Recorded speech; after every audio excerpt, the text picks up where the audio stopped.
Good afternoon, folks. Welcome to After the Whistle, episode 7.4. I'm your host, Brian Moore, along with Tom Krieger. Region D, it's time to get your football fix. All right, let's go straight to the scoreboard from this past week. Patrick Henry, 42, John Battle, 12. Princeton, 70, Tazewell, 13. Twin Springs, 24, Cumberland Gap, 6. Tennessee High, 21, Abingdon, 0. Ridgeview, 52, Lehigh, 0. Grundy, 42, Honaker, 8.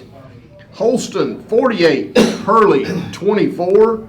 Graham, 27, Virginia High, 14. Rycove, 55, Castlewood, 14. And George Wythe, 28, and Rural Retreat, 18. There's some games missing, naturally, because there were some games that didn't get made up due to the storm. This was it Hurricane Helen? Is that right? It wreaked havoc. It sure did. It's tore up the East Coast. And prayers to everyone out in Southwest Virginia, East Tennessee, North Carolina. It's just a devastation. I've seen a lot of places we traveled to was very effective by I-26 going to Asheville. It's crazy. A lot of people still stranded without electricity. People in the hills of North Carolina still missing. At one time there was upwards to 1,000. Over 1,000. Now I think it's under that they found some people.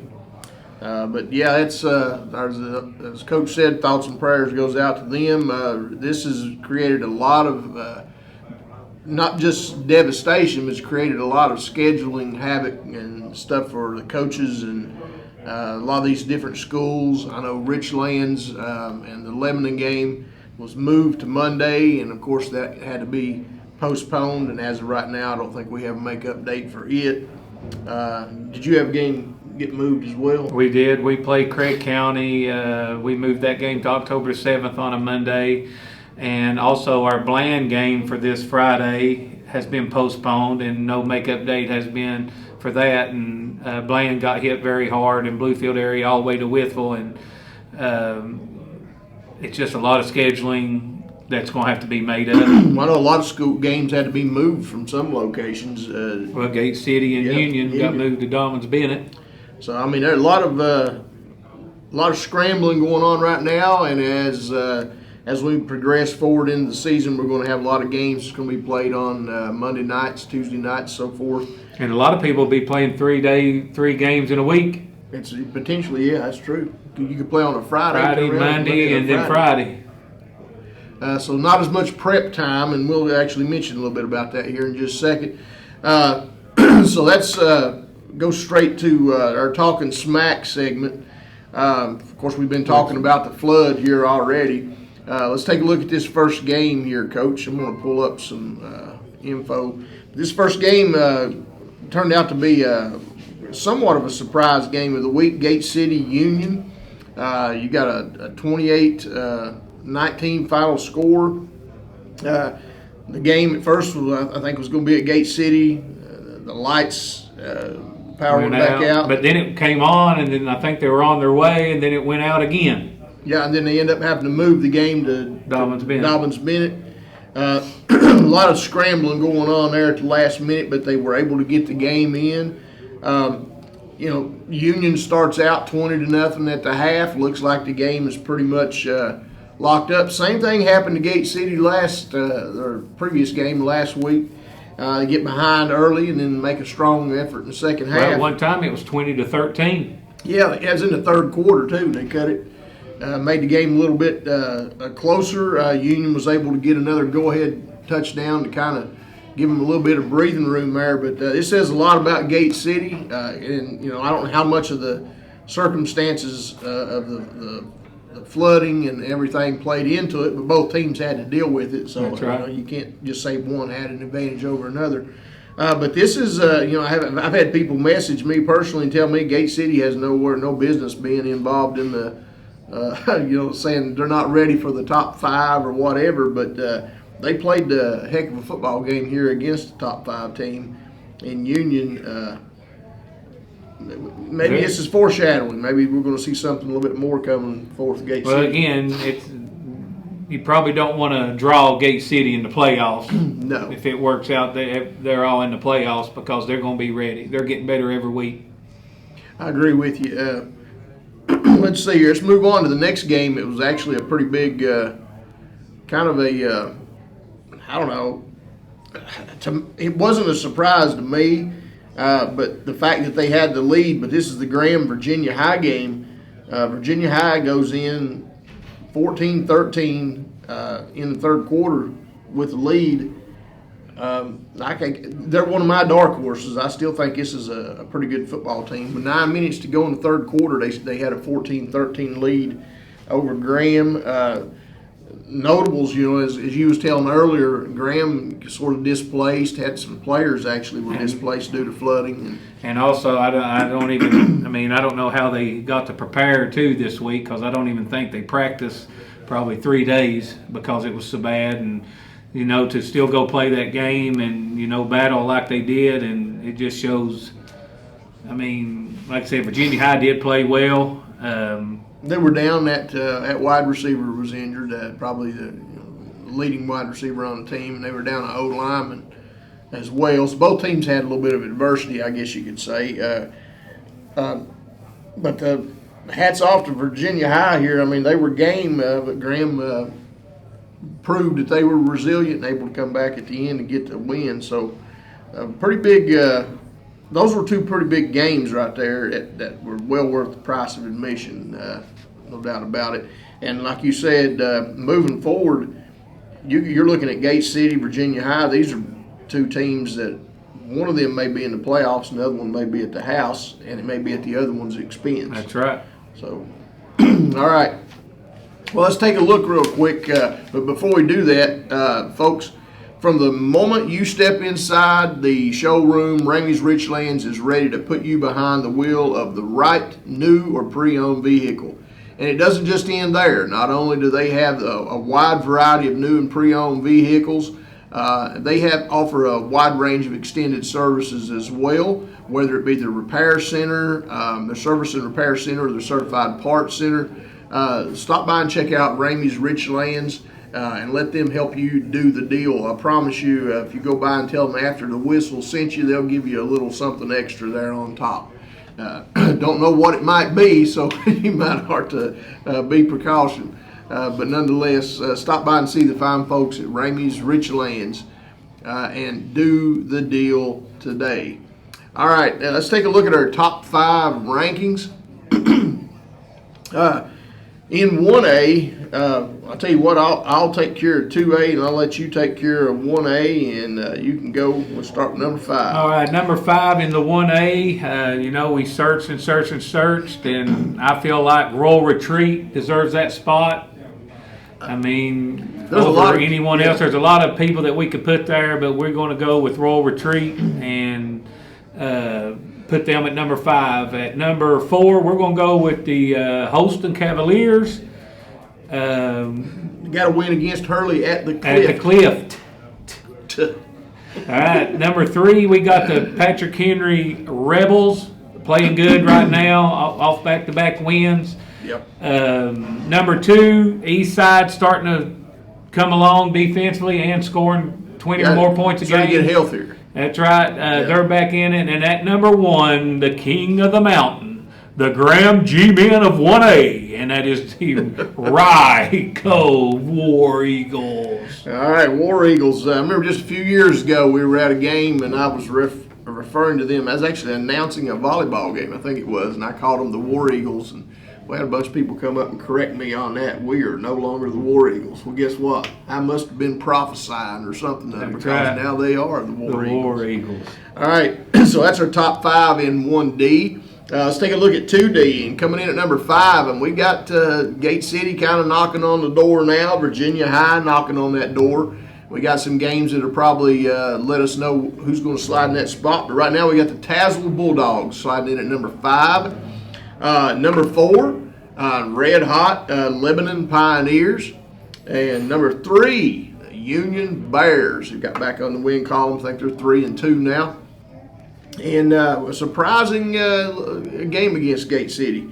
And then number 2, the Ridgeview Wolfpack, whose offense seems to be starting to click a little bit. They're starting to find a groove. They're putting up 50 a game, it looks like, every time you read the paper or see it on the news. Well, I tell you what, thought crossed my mind, and I don't want to take anything away from Union, but, we've been looking at this, and I'm starting to think maybe Ridgeview has a shot. Maybe they have a shot to be up there at that spot right there. Well, when you got a quarterback like Oakwin, you got a shot every game. All right, and don't forget the backpack. And number 1, Graham G-Men. All right, with that being said, we're going to take a look now at our Super 7. And this is taking in consideration all the teams in Region D. We're going to start with our number 7. Coming in at number 7 this week, first of all, I want to recognize looking in. We've got some Gate City and Virginia High looking in this week, but coming in at number 7, we've got the Tazewell Bulldogs. And the reason Tazewell, they've lost 2 games, I think, and look who they've lost. They lost to Riverheads, which is a powerhouse, and they've lost to Princeton, which Princeton would probably beat everybody in 1A right now. I hear they're pretty loaded. Yeah, 70-13. Or in Southwest Virginia, yeah. All right, Tazewell there at 7. Number 6, we've got the Lebanon Pioneers still playing some really hot football right now, distributing the ball really well. Mike Reese having a lot of success passing the ball and so forth, so we'll have to keep an eye on them. But they got a tough patch of games coming up, so we're going to find out how good they really are. Up next, we've got the War Eagles. Number 5. Rye Cove. All right, coming in at number 4, got the Abingdon Falcons, and it's Abingdon, not Ton. And their game kind of surprised me. Not that they lost, they must have played pretty decent to give it up only 20 points, but not scoring. Yeah, they've been scoring a lot of points. Yeah, hang a goose egg there was a little bit shocking, and they do run the ball effectively, and they are committed to running the ball. But they're still sitting tight at number 4.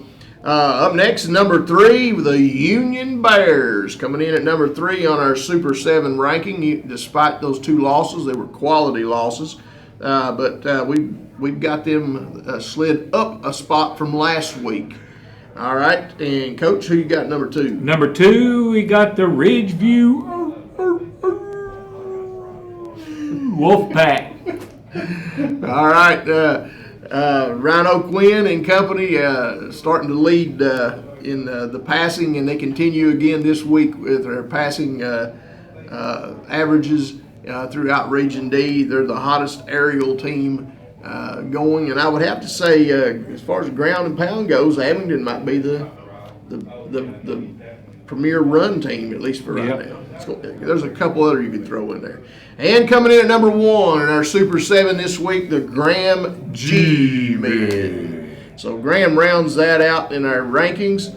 Folks, fresh is not just a gimmick. That's right. If you stop by any Bellacino's location, you're going to find out that they bake all their bread fresh every day. Whether you're getting a grinder, a sub, or one of the piping hot pizzas, stop by and see Bellacino's in Grundy. And because they've been using the same recipe that Grandpa Sam used several years ago, and they still use it today. Excellent pizza. That's what we just got through eating ourselves right here. It's one of the freshest meals in town. Stop by and see the folks at Bellacino's. Great food, great service, and great time. Hoagies and grinders, hoagies and grinders. All right. With that, let's move on to our next segment. Folks, each week at this time we attempt to stump the Crig, and so far to date we have failed miserably in doing so. But once again today we will make the attempt, and I have here in my hand an envelope. This envelope was recently delivered to Bellacino's by an armored truck. A gentleman wearing a briefcase, handcuffed to his wrist, delivered it, opened it here just a few minutes ago, and I have not seen the contents of this, neither have you. Is that correct? I have not. I'd also like to remind everyone that these very answers, or questions if you will, these questions remain sealed in a bank vault from 1 week to the next, so no one has access to it. 24 hours around the clock, armed security. with that being said, we're going to attempt once again to stump the Crig. And if you will, I have in my hand the envelope with the question. I need you to tell me what the answer is. Lactose. Repeat. Lactose. Lactose. Lactose. Okay, I'm thinking like milk or something, right? Lactose. Okay, lactose. And the question is, why do cows have hooves instead of feet? Lactose. They lactose. They lactose. That's a good one. I'll have to give you credit for that one. All right. Well, we've got one more here. One more question. We have failed on that one. They lactose. That's a pretty good one. What is the answer to the second question? Pork chops. Pork chops. Pork chops. Final answer. Final answer. Final answer. Let's take a look. What do you call a pig that knows karate? Pork chops.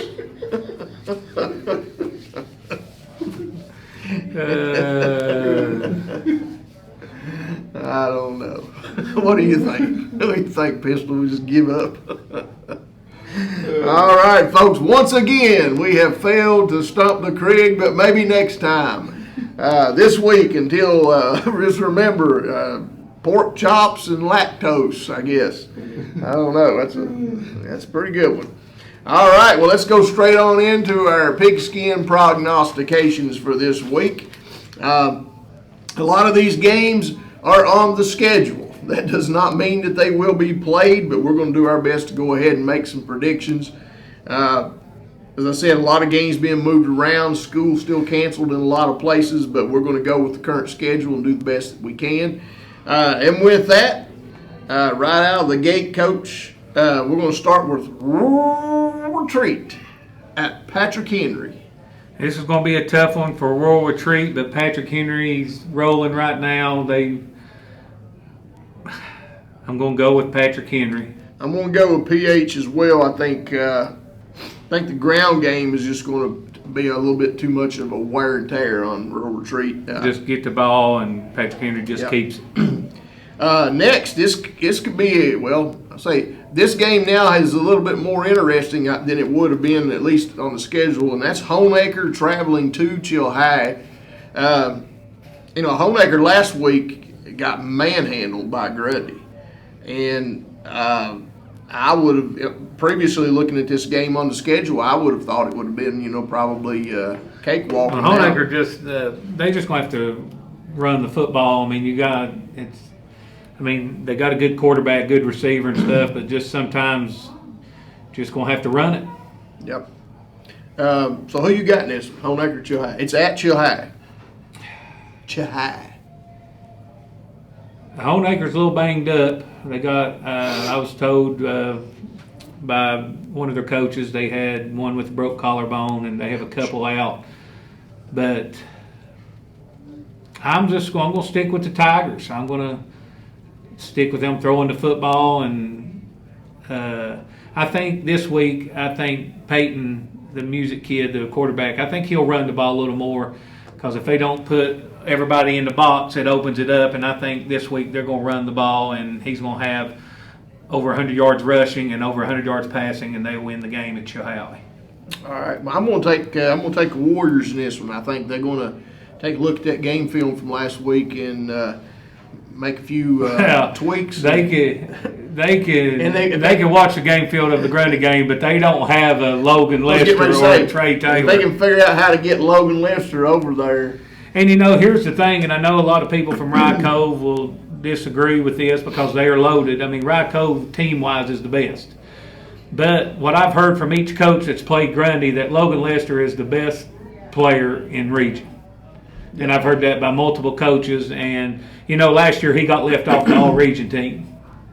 How fitting. And I know the wins and losses, you go by that, and I know Rye Cove's going to be undefeated, but they've got to be a place for Logan Lester on the all-region team this year. If not, it's I think his numbers are at this point. And they can't say that they're doing it against this team and this team. They're doing it against AAA teams, Yes. AA teams, and single A teams. Yeah. He's having a great year. And like I said, from the other coaches, he's having the best year, and he's the best football player that they've played against all year, and that's coming from 3 or 4 of the coaches. So he's a very explosive athlete, and the numbers don't lie. The old saying goes.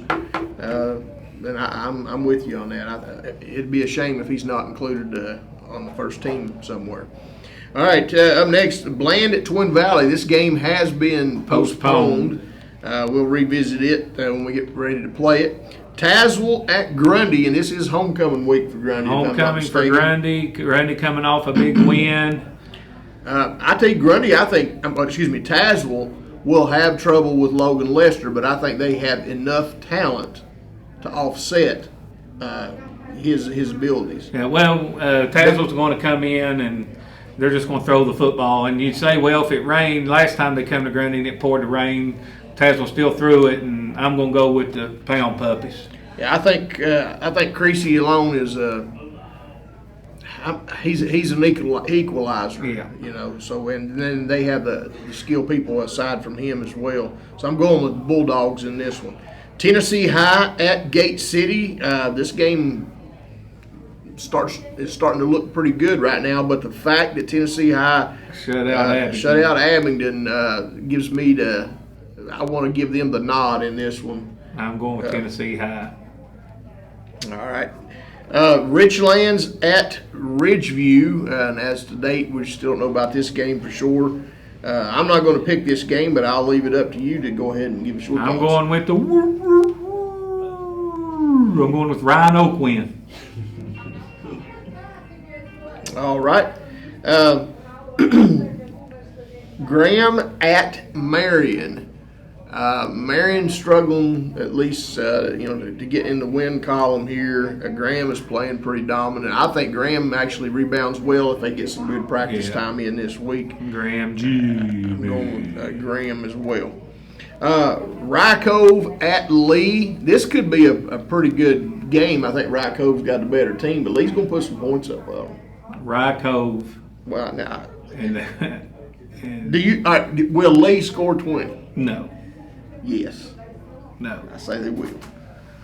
No. I say Lee will score 20 points. Honecker's hung 30-something on him. All right, we'll have to see. Well, both of us picking Rye Cove, though, right? Yes. All right, East Side at J.I. Burton. I think this one, Burton's still rebuilding. I'm going with East Side. The Mustard Biscuit Brigade, Castlewood, travels to Northwood. Northwood's got a win under their belt against Eastmont. They got 2 wins. And another team. Yeah, Twin Valley. I'm going with Castlewood. Oh, taking Castlewood. Yeah, I think. I'm going with Northwood. I think that Patrick Wade's going to have them ready. This is the Super Bowl. If you know, you know. I mean, those of you that know, you know. All right, up next we've got John Battle at Lebanon.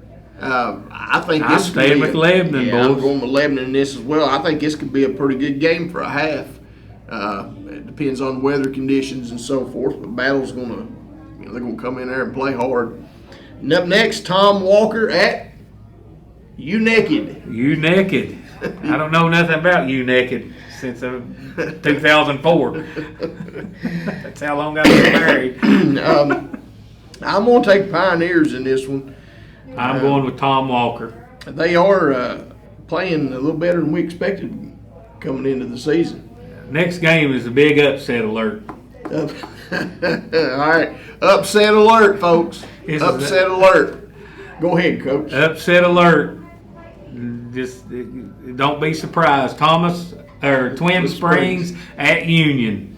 Major upset alert on the big alert.